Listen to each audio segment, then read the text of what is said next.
Hey guys, we're working on a 2010 Ford Focus with the 2-liter D-Tech engine in it. And we just had a check engine light pop up with code P2195-00, O2 sensor signal biased, stuck, lean, bank 1, sensor 1. So we're gonna change out that sensor today. Let's get to it. We got okay, here's the part number for the NTK sensor. This is an air-fuel ratio sensor. And like I say, bank 1, sensor 1, which is going to be this sensor right here, closest to the engine. You'll see that there's a second one that's a little further down, but we don't want that one. That's going to be our downstream sensor. So let me grab some tools and we'll run over what we're going to need to change this and we'll get started. Okay, here's the part number for the NTK sensor. This is an air-fuel ratio sensor. And like I say, bank 1, sensor 1, which is going to be this sensor right here, closest to the engine. You'll see that there's a second one that's a little further down, but we don't want that one. That's going to be our downstream sensor. So let me grab some tools and we'll run over what we're going to need to change this and we'll get started. All right, so we figured out what we had to do here. We've got our O2 sensor set out, and I think this is the one that I'm going to go for. It's got a small slit down the side. This is a Lyle socket, 7/8 in size. It's 4673-4.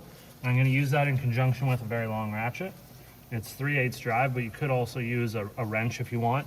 This one right here, this is the 4673-6, is like the ideal depth and stuff. It's also 1/2-inch drive, which is nicer, 22 millimeter, which is supposed to be the right size for that oxygen sensor, except this Lyle socket for some reason has a whole bunch of slop in it. And it's like that from brand new, which really drives me insane because I've needed that socket a bunch of times. Anyhow, not gonna brag about it. What we're gonna do, use this little trim tool right here, and we're gonna just pop this off. We've got a little connector, and we just need to undo that. And now we need to unplug our oxygen sensor from our actual body harness.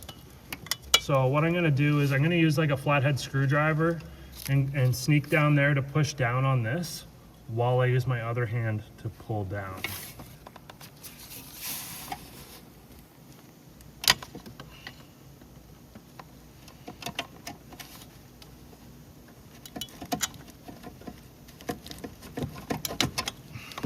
All right, we might have to just take this connector off of this bracket.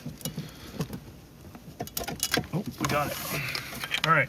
Now we can try to get the sensor out of the exhaust. Wish me luck.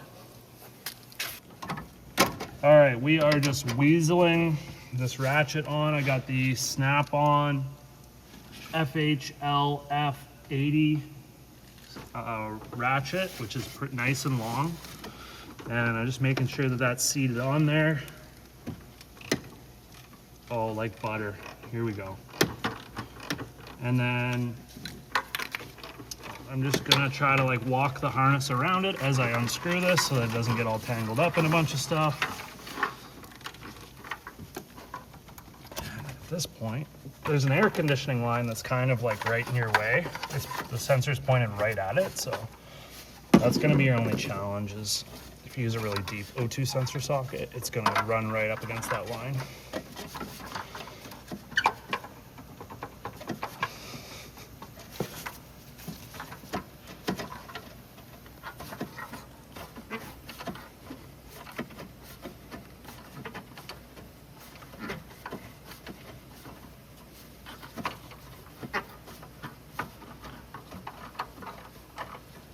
All right, we're almost out.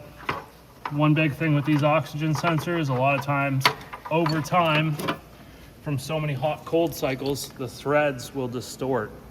And you hear nightmare stories where you go to crack it loose and it'll break loose, but it'll just turn like 1/8 of a turn and then it won't go anymore and it gets tight. And if you force it and keep going, it'll just wipe all the threads right out. And you'll get the sensor out, but you're not gonna be able to put a new sensor in. So luckily that didn't happen. If that did happen to you, you could use a thread chaser.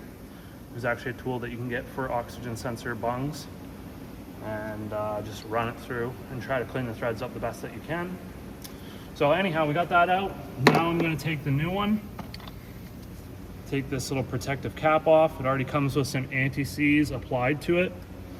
It is the gray type of anti-seize. And then we just literally feed this down in here. And we just want to make sure that we start this correctly and not cross-threaded.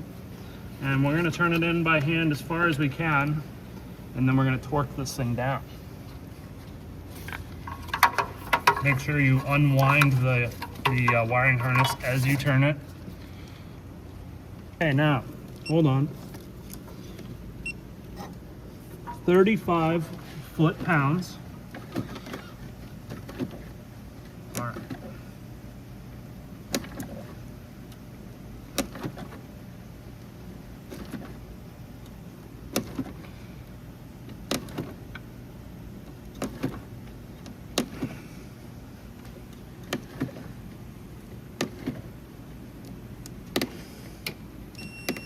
Okay, there we go. We torqued that down, 35 foot-pounds, that's the spec. Now all we gotta do is just make sure that our cable isn't all twisted up. Plug that bad boy in.